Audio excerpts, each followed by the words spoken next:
মাহির, স্কুলে যেতে দেরি হচ্ছে কিন্তু। আজ তো ছুটি মা। মিথ্যা বলো না মাহির, আজ তো পরীক্ষা আছে। মুসলমান হিসেবে আমাদের সবসময় সত্য বলতে হয়। আচ্ছা বাবা।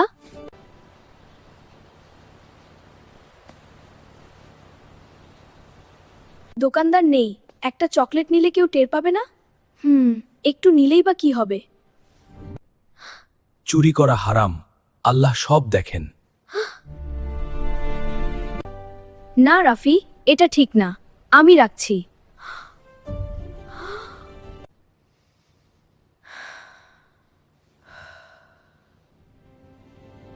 কি হয়েছে মাহির? মা, আমি দোকান থেকে চকলেট চুরি করে নিতে চেয়েছিলাম। কিন্তু নাওনি, তাই তো? হ্যাঁ বাবা। সত্য বলা আর চুরি না করাই হলো সততা। আল্লাহ সত্যবাদীদের সবসময় ভালোবাসেন। আমি আর কখনো মিথ্যা বলবো না বাবা।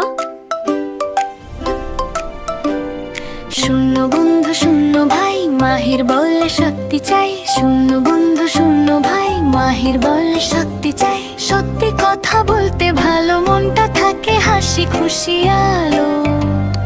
ভুল হলেও বললি সোজা, সত্য থাকলে ভয়টা কমে বোঝা। তাই তো আমি বলি আজ, সত্যি কথা সবচেয়ে কাজ।